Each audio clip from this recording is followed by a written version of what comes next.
right, welcome to another edition of the Sports Guys. Really glad you're here this evening and want to just welcome Jeff Reed. Thank you for joining us tonight, Jeff. Absolutely. Thanks for having me. Really great to have your time and your perspective tonight. And Rob, how you doing? Hey, doing great. Excellent. So we want to tonight just get to know Jeff Reed. He's a local here in the Charlotte area where Rob and I are. And want to just find out, Jeff, a little bit about what you've been doing since 2011 when you left the league. I remember watching you. I was a big fan. I know you came in after Peterson, and you almost broke Gary Anderson's record with the Steelers, his scoring record. So you did an awesome job with the Steelers. But what have you been doing since 2011? How have you been keeping yourself busy? Been interesting. I always tell people, they're like, man, you lived a dream. Man, you did this. Man, you did that. All that great stuff you want to hear, which is true. I did.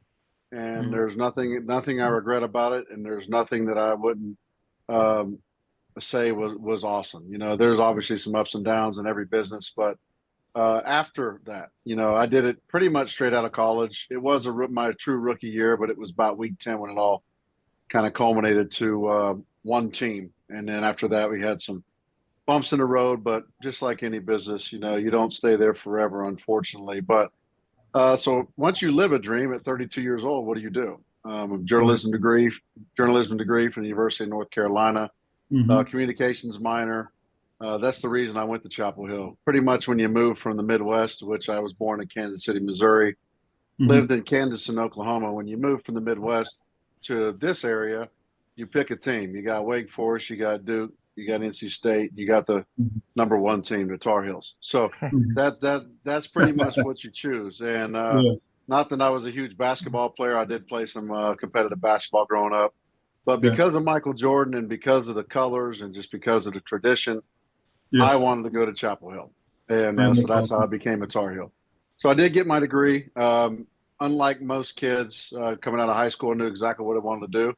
I knew what my talent was, and I knew I was interested. And to an extent, I've used it, but there is more to come. But after that, you just you live a dream. It kind of comes to a very abrupt end unless you're lucky enough, like a Roethlisberger or guys like that get to say, I'm done. Whether or not you're slowing down the field or not, most people don't get an opportunity to say they're done. The team tells you you're done. So in my case, that's what happened. And so I didn't, for the first 2 years after football, I couldn't let it go. I did 2-a-days, 5 days a week. I enjoyed my weekends. Spent some of the money I made to go to places I wanted to go, just, exotic places, nice places, beaches, this and that. And, nothing really came out of it. And so it's hard to swallow. I'm not a huge ego guy, but I do have pride and I know I'm good at what I do. So it was hard to swallow and say, man, I'm done with that. So of course I coached. I didn't let football go to the wayside. I'm a huge soccer guy. I even coached a few soccer younger studs. Did you? After football and during football. Obviously I know how to play both games, but people really want lessons from an NFL kicker for kicking. And so I did that. I still do that. But it's not one of those things. It's one of those things where I wanted to do private lessons only.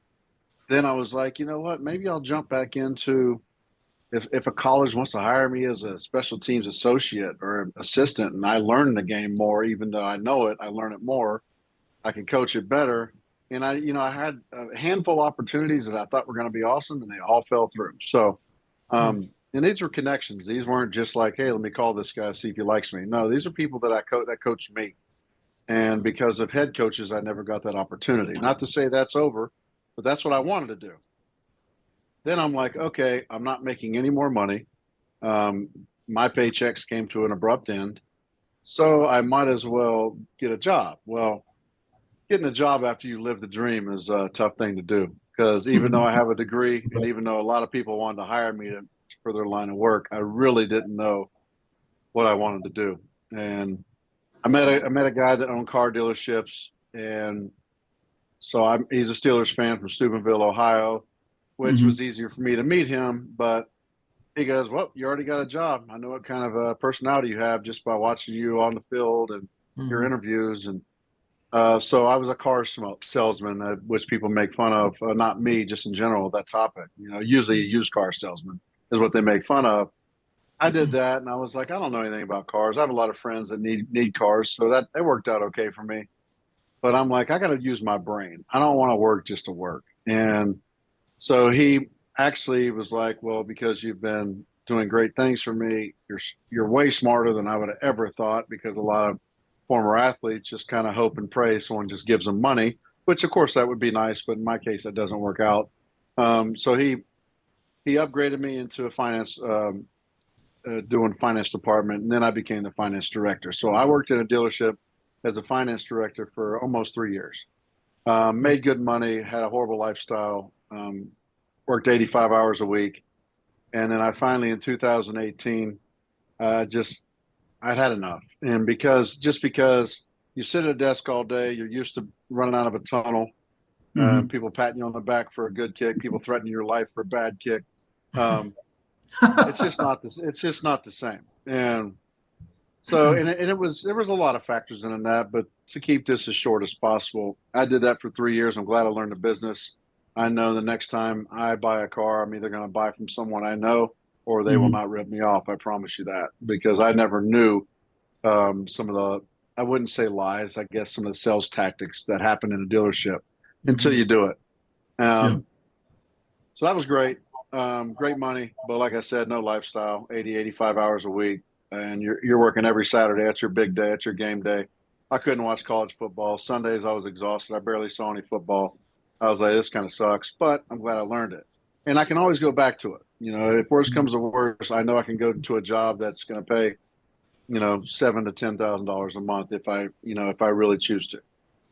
So because of quality of life, I stepped away. Then battled the NFL for disability, all that fun stuff. And that's a long story. We won't even go on that topic right now, because you guys can only imagine what I would say, as 90% of the players I played with or against would say. And that didn't go as planned. So then the same guy that hired me for dealerships said, I have 3 restaurants, man. I don't know why you don't work for me. And I said, I've worked in a restaurant in college. I was a host. That was enough hell I was catching about steaks that weren't cooked right. And all I was doing was seating people and making sure they had napkins and all that good stuff. And so then he came to me, and that was just a normal restaurant. I mean, it's an upper class restaurant, but just normal to me. Like I'm not going to sit here and wear a tux and greet people. That's not what I want to do. So then he said, I'm going to buy a sports bar if you're in. And I said, well, it's more intriguing, because that's my style. You can wear stuff that's comfortable. You have to act professional, of course, but long story short, I'm a partner in his sports bar called Carolina Steel Sports Bar. It's here in Charlotte, North Carolina, and we are going to expand very soon. And I took that on because it's a sports aspect. I knew the restaurant business would be tough. Everybody said, good luck, good luck, good luck. That's just kind of like they said when I was kicking a Heinz Field, good luck with that. And, somehow I won 2 Super Bowls. So I take it as a challenge. Within 2 years, I'm a partner. I'm the operating partner at the sports bar. He lets me do my thing. The reason it's called Carolina Steel is because of Carolina and the Steelers, and obviously the Charlotte teams are Carolina as well. So we've seen great success in 2 years since I've been a partner there, and we're looking to grow that. And in a nutshell, outside of coaching some high school kids, that's what I've been doing lately. Man, that's awesome. We're going to have to come check your sports bar out. That sounds really cool. Oh, yeah. Yeah, I look forward to it. I did 31 years in the restaurant business, most of it in sports bars. So I'm hoping you come to the Raleigh area. Well, it's very possible, but there might be a lot of NC State people that don't like the whole Carolina thing. Nah. I used to work at Firebirds, and there'd be a lot of intermingling of Carolina players, NC State players. You'd be surprised. It's all so close together.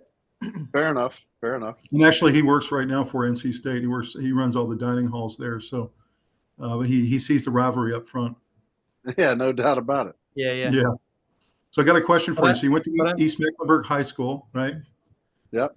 You were in National Honor Society there, so you're a really smart guy. So I can see why you wanted to use your brain. Went to Chapel Hill, which is a really hard school to get into. And Did you go there for football? Or did you go there as a student? Like, what was your? I walked on. I went there for football, but I was going to go there either way. I did have some offers from like Appalachian State for soccer and football, Wingate, smaller schools, and then a couple bigger schools. They call it an invited walk on. Now I think it's something different, but it's either way. You're still a walk on. Your parents are still paying for your school until you prove yourself, or that's just their way of reeling you in. So I was going to go there either way for academics because I was just set on it. But I'm just glad that I did play intramural soccer and all that fun stuff because I couldn't give it up. But then I was afraid to get hurt when I actually had an opportunity to kick a field goal in a college game, and that was 4 years into it.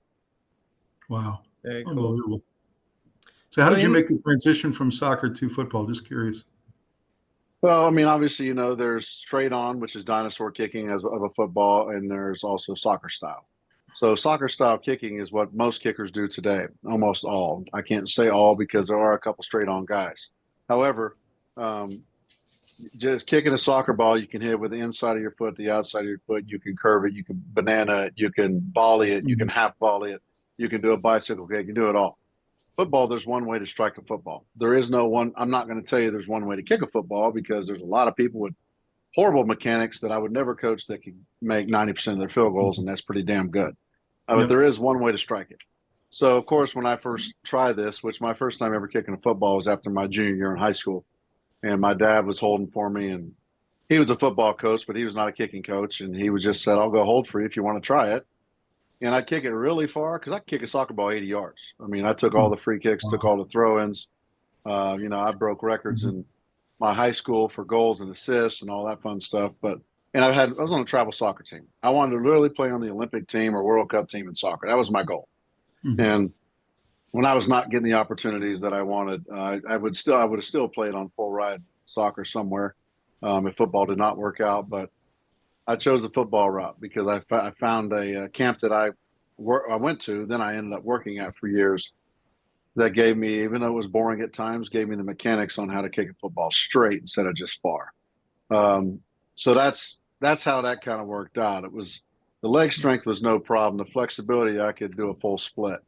I wouldn't try that today because I'd probably go right to the urgent care. But I mean, those are my flexibility was my thing. If I didn't fully stretch, I mean, most of these high school kids I coach, they lean down the east side, right and left, and they say they're ready to kick.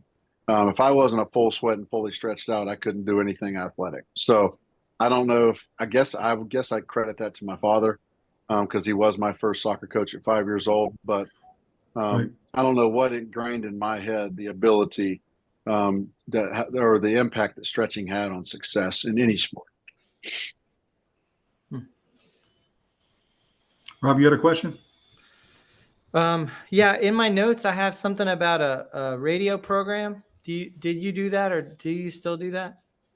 Yeah, I did my own podcast called Barely Controlled Radio. The reason I called it that is because a lot of people think because I'm out of control, which is true at times. But the reason I called that is the definition of passion is barely controllable emotion. And if you look that up, it says that. So my passion is journalism. I don't like the negative journalism that some people catch, including myself at times, which is at this point water under the bridge. But I do like stuff like this. I do like being on a radio and telling it like it is. I'm not a sugarcoater. I'm not trying to make money by telling the truth. I'm also not going to take a paycheck by lying. I know what the world's looking for. They're looking for an honest opinion of a guy that's been in a locker room. And so I did do that for a whole year.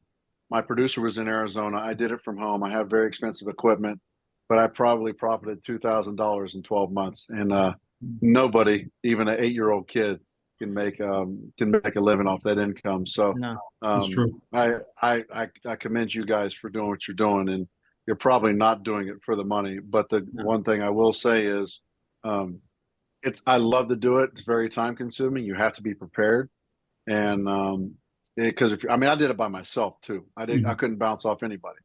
I mean, if I came to a dead halt, it was dead silence. It was just quiet.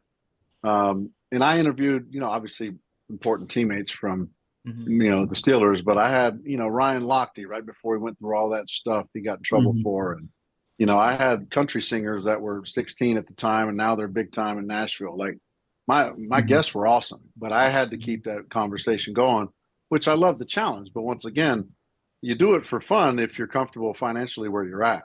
If you're trying to make money off it, you have to have sponsors. I should have started at Barstool Sports, like Pat McAfee. No, but either way, like I took tremendous pride in it, and I loved it. But I had to do something where financially I could,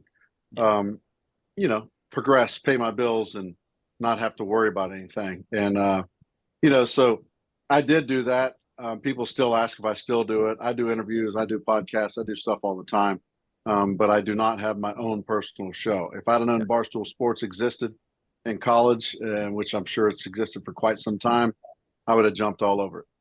Your personality would fit perfectly on that show.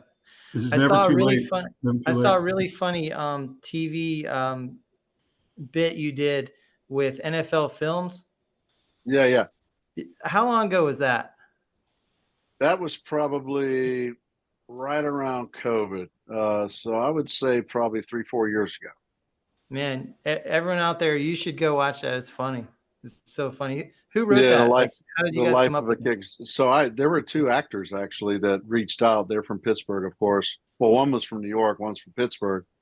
And he said, "Jeff, you'd be perfect for this." And I said, "Well, yeah. I mean, I will be, and people will watch it." I said, "But I don't know how much of an actor I truly am," because they had me memorizing lines. I was like, "Damn, I ain't paying me enough for that." But no, we gave it a shot, and we had a ball with it. And it was a 2-day thing, and it was filmed in Pittsburgh, hotel room, a field where Gronk went to high school. So it was a good time. I mean, it was the life of a kicker, life of an NFL kicker, and it was obviously a knockoff, but pretty funny. Yeah. So what do you miss the most about the NFL lifestyle? I mean, is it the players in the locker room? Is it the structure around the season? Is it staying, in shape all the time? What do you miss the most? Obviously being in fantastic shape is a bonus. Doesn't mean you weren't hurting all the time, because even though I didn't hit every play, I hit plenty. And also when you kick yourself in the face numerous times, that's not normal at all. So, it's the camaraderie though. I mean, it really is. People can talk about the money, this and that, and of course that helps. But ultimately, if I'm not winning, I'd be mad. Which I was in an organization that obviously wins more than they lose. And for the most of my career, I played for 4 teams. But the guys I played with, I mean, in every team, every year was a different team. A lot of the same players, a lot of the same big names, but every year brought a different team. And at the end of every season, whether it was a fantastic ending and a Super Bowl victory or we didn't make the playoffs, we always had a team meeting, and the head coach always said, "This is the last time all of y'all will be together," because it's true. And the memories, the relationships, the friendships, the laughter, the hard times, the great times, the stuff you learn about life through football came through my 10 years in the NFL. And I lost some teammates younger than me to drowning accidents. I learned a lot about people. I played with Steve Gleason in New Orleans, and everybody knows his story. He was a badass special teams player, and telling me what to do outside of kick the ball. And then you see him now. Like I played with that guy, and I played with numerous awesome dudes and great coaches and great organizations. I can't give it all credit to the players, but the camaraderie is what I miss the most.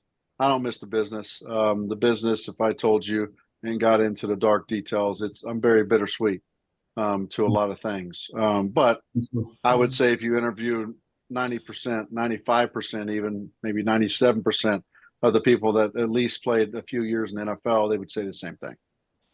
Because you're a piece of meat, and when they're done with people are done with that organization is done with you, or they're moved on in their heads, well, we're on to the next one. And that's just the way it is.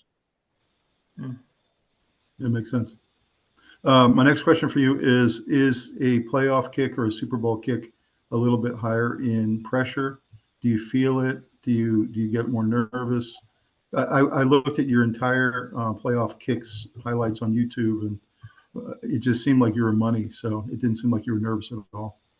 Well, I should say it's way more nerve-wracking because I missed my first two, then I made my next 17 because it made me look really good. But I will tell you, if you're a human being, which I think everybody's human being that's playing the sport or any other professional sport, and you step on that field, you have butterflies. It is, but it is also a talent where I've seen dudes in practice.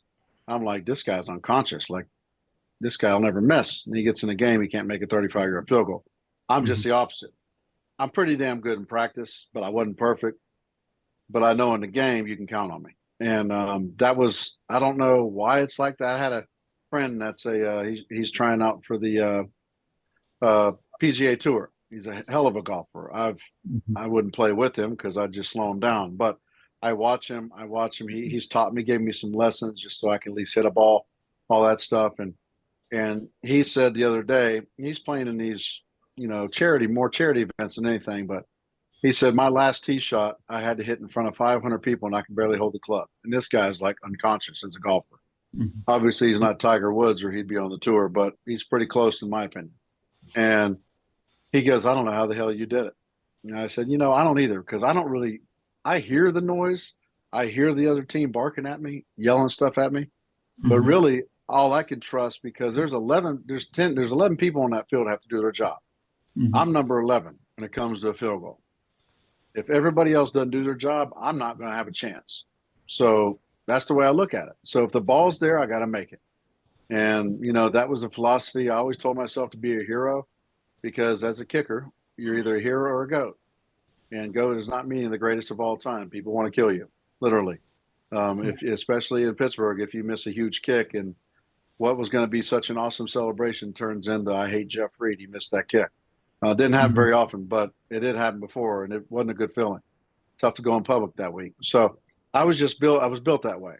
Like if someone says, all right, you got one chance at this for all the marbles, I want to raise my hand and try it, even if I'm not good at that talent. That's just my personality. I love that about you. That's awesome. Do you recognize this? Do you recognize this kick that's in the picture behind Rob? I think I saw it, but is that in the Super Bowl? I think it said, yeah. That's in the Super Bowl, and I think I had to kick that one twice because they roughed me one time. Here's the ball right here. That's the ball.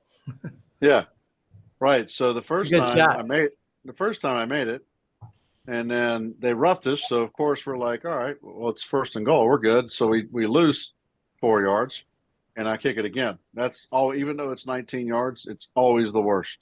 It's always a tough one, because if you make a kick, you never want to take points off the board. But if you have first and goal, of course you do. It's just common sense. But yeah, in that game, so that right there is the shortest field goal in Super Bowl history. Is it really? Because well, if the ball's on the 1 yard line, it has to be an 18 or 19 yard field goal, depending how you spot it. Yeah. And I think I got credit for 19, but I'm pretty sure the ball was at 18 yards on purpose. So when I did make it, I could always say that you'll never kick a closer field goal than that in a game. That's awesome.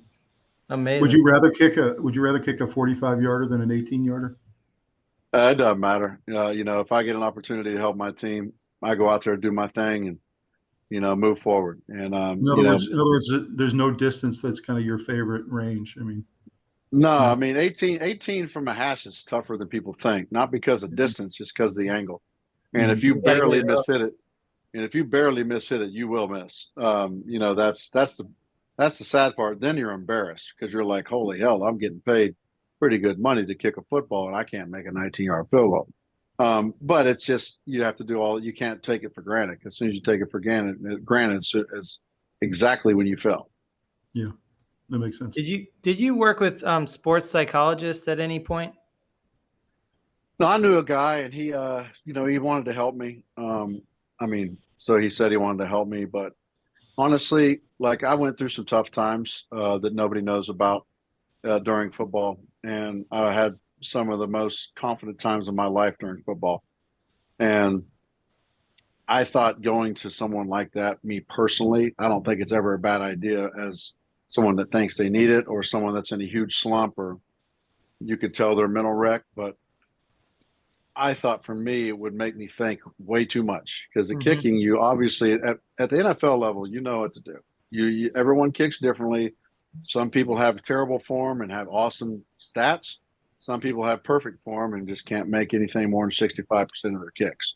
That's just the way it is. But me personally, the one thing you do know at that level, at any level really, but especially when you've learned through high school, college, and at the pro level, the more you think, the more you screw up. Yeah, when you were talking about how sometimes kickers are banging them in practice and then you put them in a game and they're missing, I've heard coaches talk about quarterbacks like that too sometimes. They call them a gamer. They somehow slow everything down in a game situation, but they're mediocre in practice. And some quarterbacks are absolute money in practice, and then you put them in the game and it's just too much stimulation or something. I was thinking about that when you said that. Yep, I think they probably are overthinking it. I would imagine. A guy like that is like Zach Wilson with the Jets, who they just let go. Zach Wilson, apparently they said he was the greatest practice quarterback they've ever seen. And when he got into the game, he just couldn't do it. So yeah, it's very similar. That's right. You got to trust yourself in the game. You can't second guess yourself at that level because you will lose big time. Yeah, that makes sense. So Rob asked Jackson a question a couple weeks ago. We want to ask you the same question. How many hours do you spend in practice working on special plays, special kickoffs, fake punts, fake field goals, and even tackling techniques, for kickoffs? We did tackling stuff, obviously with dummies, not people, in training camp. If there was a day where my body was tired and I told coach, give me a couple of days to recuperate, he'd be like, no problem. Just work out hard, do your cardio, come support the guys. And then all of a sudden we'd be like, all right, let's do some tackling drills. Well, it ain't going to hurt. So that was all preseason stuff. When it came down to it, every Friday, because typically you play Sundays. Obviously, it's different if you have a Thursday or Monday game, but every Friday you would do all kind of gadget stuff on special teams, whether it's fakes, surprise onside kicks, whatever it may be. That's when you did that with the team with helmets on, usually no pads. And on Saturday in walkthrough, he would say, just be warmed up enough to hit this lightly, not kick full go. And that's when you also did stuff Saturday before the game and walkthrough. So a lot of times on my own, if I was done with what I had to do for the day, I would go over with the special teams coach if he wasn't involved in other things and say, let's try this, let's try that. What do you think about this? What do you think about that? Would you actually try this in a game? Are you too scared? I did that a lot because I was like, I just want our team to have the ball because when we have the ball, we're not going to lose because our defense is so damn good. So we did. You don't do, unless you're on your own, you don't do a ton of that work, but you do bloop kicks and all those fun things Fridays and Saturdays leading up to a Sunday game. Were there any guys on the other side of the ball that you really tried to avoid kicking to? Whether it's like a Devin Hester or other guys. Yeah, it's pretty much everybody I played against in my era. Dante Hall from the Chiefs, Devin Hester from the Bears, Josh Cribbs from the Browns. That seemed like every week. I just asked my coaches, I said, do you trust the kickoff coverage team? And they said, yes. And I said, well, just let me kick the damn ball and we cover it. And they're like, hell no. You see who's back there, this, and this. And I'm like, well, we'll just kick it out of bounds and give them the ball in a 40. And they're like, hell no, we got to pin them here, pin them there. There's way too much strategy. I get it to an extent, but when you play scared, you get beat. And, when it comes to, special teams, there's coaches that say special team. I talked to a coach the other day, and he's a pretty damn good coach. And he said, special teams is 20% of the game. And I said, how's it 20%? There's three phases. And he said, you got running game on offense, the passing game, and the running game and passing game on defense, and then you got you guys. That's what he said. So instantly I knew that he didn't care about special teams. So in my opinion, special teams is 33.333% of the game. Yep. Because if your defense is balling out and your offense can't score, or vice versa, your defense can't stop anybody and your offense is scoring a ton of points, the deciding factor is going to be a special teams play. Yeah. And we all know that just by watching the game. And I know they're trying to take kickoffs out of the game, and don't get me started on that. You might as well not even pay a kicker to do anything and just go for it every fourth down. But we're not going to get started on that. But you know my opinion on that. Like it's a third of the game. So and this coach told me that, and he's a hell of a coach. And I was just like, wow, if he thinks it's 20%, I mean, his special teams are not going to be very good. Actually, I think Rob wanted to tee up a couple questions for you about some of the new NFL rules. One of them is the new kickoff rule. I'm really interested to hear what you think of it. They're trying to bring the kickoff back. Yeah, I saw it. I mean, as a kicker, it's a piece of cake. I mean, it's almost like if you kick it out of bounds, you're not punished. But then you have to kick it between whatever it is, the 30 and 20, the 20 and the goal line. Yeah, 20 and goal line. You want to make sure they don't take a knee. I don't know. I mean, it's a 3-step kickoff, if you ask me, because if you can't get it to the 20, which now, I mean, I kicked off from the 30. They kick off from the 35. So you're talking about 45 yards, and so no one's going to be taking full steps unless they're crazy. Well, they were saying some teams are going to ask their safety to do the kick and not the kicker because the safety can tackle better. And it's fine. It's fine as long as they can get it in the air. I mean, I mean, I know the Chiefs have that guy that's a safety plays a lot that he can kick field goals. Right. So I mean, it's almost like he should. Why not? It's an extra guy to cover. That's right. But it's like, once again, as a kicker, from a kicker's approach, you can do a lot of damage on kickoffs with hang time and direction. We kicked off from the 30. I got released from the Seahawks in 2011 preseason when they had just moved it up to the 30. 35. And I was so excited because I'm a hang time guy. I would hit 4.2 seconds to the goal line outside the numbers, and our guys were down there tackling them on the 8-yard line. And I was like, man, this is a weapon. Now it's like these dudes have strong legs, which is great, but when it comes to strategy, there's not a whole lot of strategy. They just tell them to kick away or kick a squib. Yeah. I mean, it's pretty boring. Apparently, what they're doing is they're adopting the XFL rule, which is essentially the offensive and defensive players can't move until the guy receives the ball or it hits the ground. So they're trying to create some excitement in this play, so that has basically disappeared the last couple of years. Yeah, so they call it excitement. I call it not football. I mean, it is one of the most dangerous plays in football. I mean, when I played, you could have a 3 or 4 man wedge and just completely knock somebody out if the person tries to the wedge buster is what we called him. The person going through the wedge, that's his suicide job, to try to break that wedge up and destroy the play. Obviously, that's not safe, but last time I checked, football is not the safest sport around anyway. So now they moved the extra points back to 33 yards. I mean, now that's one of the most dangerous plays in football because they actually rush more instead of 33 and 20 yards doesn't seem like a big deal, but it is as a kicker. I mean, you shank a 20-yard. If you shank a 20-yard extra point, there's a good chance it's going to still go in. If you shank a 33-yard extra point, you are not making it. And so these guys actually put a full effort on defense into it, which is a very defensive play for the protection team. So this is just it's all political stuff that they're all trying to see this and say that and whatever they want to do. But really, you're changing the entire game of football. Before long, going to be a professional flag football league. Did you see Jason Tucker said he's trying to beef up in the offseason so he can stay on the kickoff coverage so he can tackle? Yeah, he better just stick to kicking field goals because he'll be the first one knocked out. That's right. I believe it. Do you have any other rules you wanted to ask him about, Robbie? Hip drop tackles they're getting rid of those. Sounds like flag football, right? What do you think about that? Do you think that's a good safety move, or is that overdoing it, nanny state stuff? I mean, I see getting rid of crackback blocks and stuff where you typically get someone hurt or knocked out. I kind of get that. I do. I mean, because that is. I mean, when I played, there was somebody knocked out every game, and usually they came back in somehow unless they got carted off on a stretcher. And I'm not saying that was okay. I'm just saying that's. I mean, I'm 45 years old, and I feel like I'm 75 speaking to a bunch of 25-year-olds like it was so long ago. I mean, literally I played 12 years ago.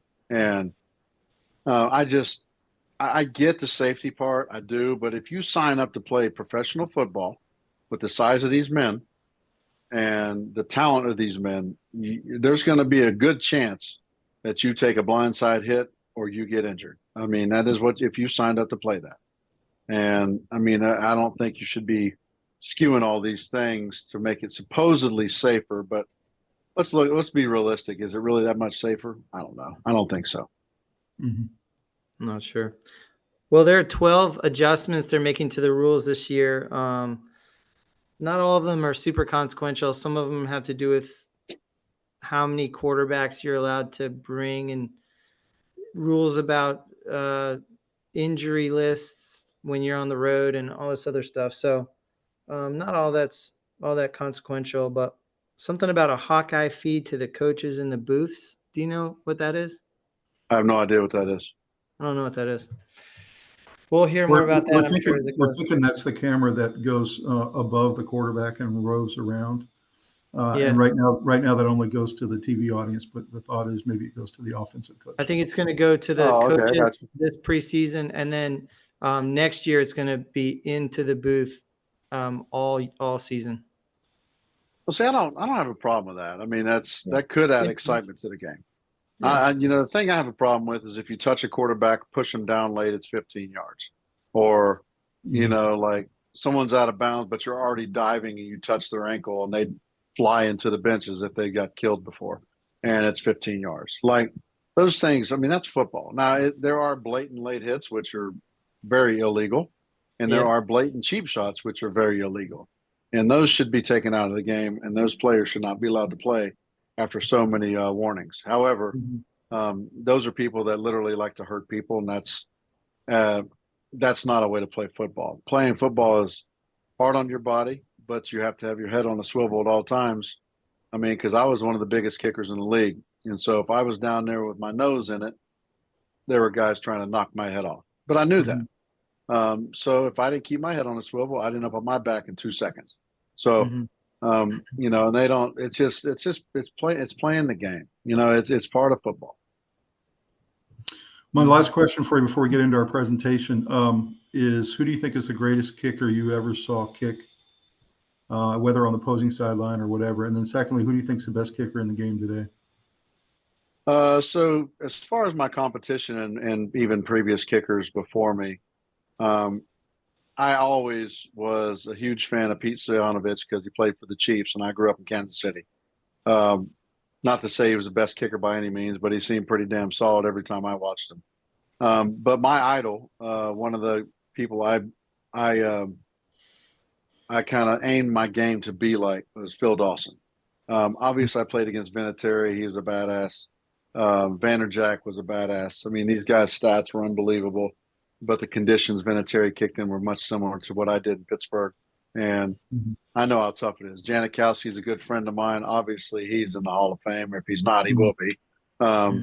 Like these are guys that everybody would say. But Phil Dawson from Cleveland, because I saw him numerous times a year, and he was a class act. And he actually helped me in pregame warm-ups when I would have a question about something. He was not giving me a 1 hour lesson because he doesn't have time for that. Neither do I.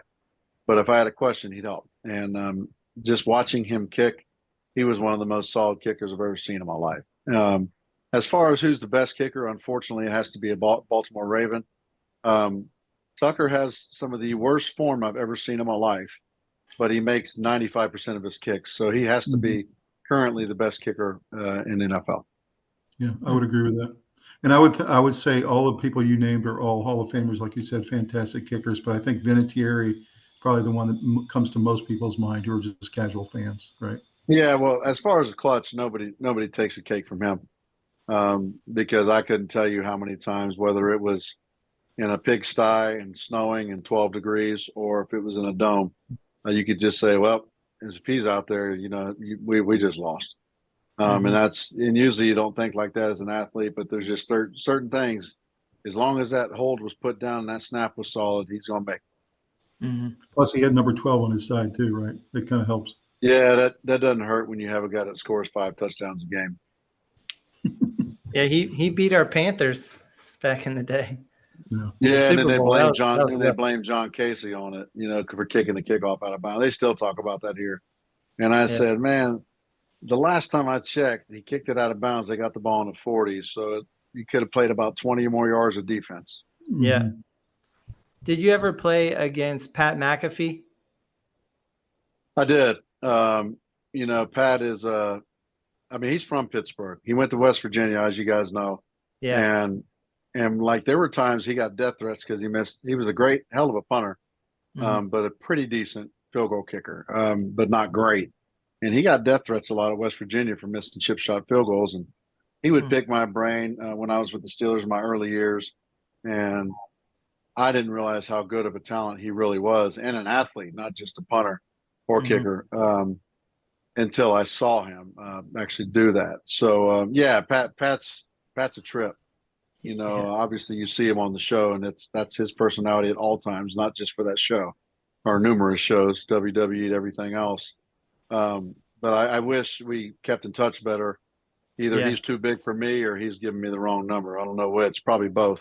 But yeah, we used to do a lot of stuff when he was a younger cat, man. We used to hang out in Pittsburgh in his off season and my off season. So yeah, I know Pat. You two kickers were repping pretty hard, man. Little fun there, a little crazy. I love it. He just played recently. I don't know if you know, they showed it on ESPN. There was a soccer tournament here in Cary, and he played in it with JJ Watt. And there were some other NFLers playing soccer. It was pretty wild. And if you go look at a replay, McAfee had a really nice long cross that this dude did a scissor kick to score. It was unreal. It was like a perfect assist. It looked like That's something out of the World Cup. Yeah, Pat's a freakish athlete. I mean, I would love to be on a soccer field again, but I would have to be extremely warmed up for that, and I probably couldn't keep up with the guys that are current soccer players. They would need to call you next tournament, I think. But yeah, I did hear they were in Cary, though. You need to go, Jeff. You need to go. After that play, you saw him run to the sideline because they had a lot of substitutions, like no limit or whatever, and you could see him out of gas completely. So, I'm sure. Oh yeah, you don't train for that. Whole new ball game. Have you been going to any Charlotte FC games at all? I do. I love those games. It's a totally different crowd. I love soccer. Some people are like, game's too slow, this and this, but I love soccer. I grew up on soccer. I played 15 years of soccer. So going to a Charlotte FC game is very fulfilling to me. And it's good to see a pro team in Charlotte. And they're actually not too bad. Yeah, they're good. I really enjoy those games. We saw their first game there. We played soccer our whole lives too. We didn't really get to enjoy football until we grew up overseas most of our lives. So they didn't have football in almost any country we lived. So soccer was our number one. Yeah, we went to high school in Paris, France. So it's just soccer only over there. That's awesome. Yeah, soccer is my number one love, and it's still to this day. I just didn't see anything coming out of it, and tried football, and I'm glad I did. Would love to hear what you think is going to happen to the Steelers this year, the Panthers, and the Kansas City Chiefs, the three teams that you might have interest in. No, I think we covered. I mean, shoot, that's more in depth than I've ever done on any podcast or radio show locally, or in Pittsburgh. So I think that was pretty well covered by you guys. I just throw in some input here and there. But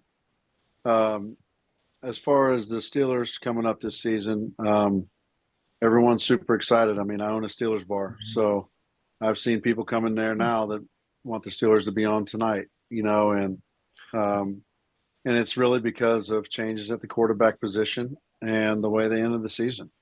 And I mean, obviously there's other players involved and there's way more to it, but Steelers fans don't like to lose. So when they see something to cheer for, they jump on it, and they're pumped up until the team gives them a reason not to be.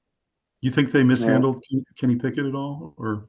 No, I don't think so. I didn't think he'd be your franchise quarterback anyway, but I got it. I mean, he was a local guy, played at Pitt. Everybody chanted his name. Everybody loved him.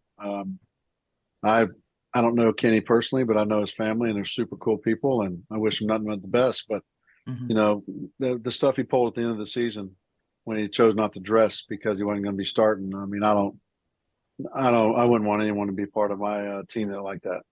And then as far as the Panthers, shoot, they're not going to be worse. So I think they have a whole new outlook from their new coach.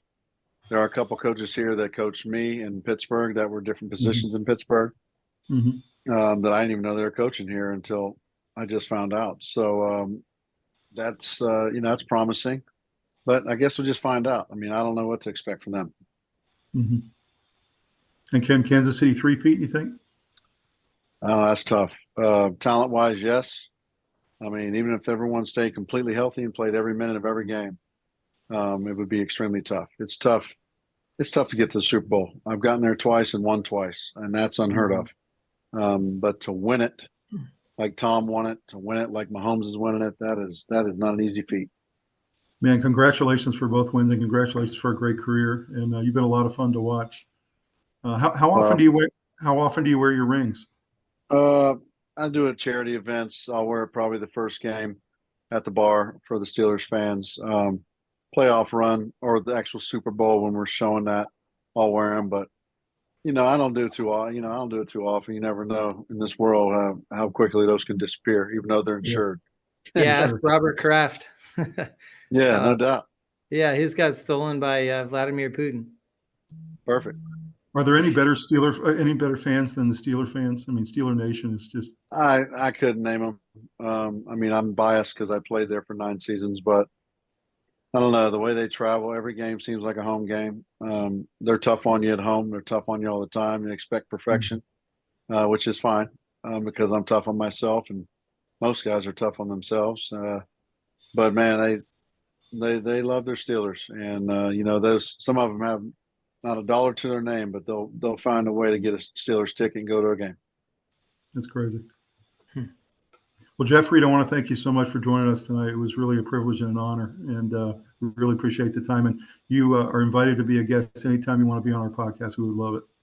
Well, I appreciate you guys, man, and I wish you guys the best of luck in life and everything you're doing with this podcast, man. It's a pretty cool deal. And we're excited to come into Carolina Steel and come watch some games. Yeah, come check it out, man. I'll see you soon. All right. All right. Have a great night. You too. Thank you.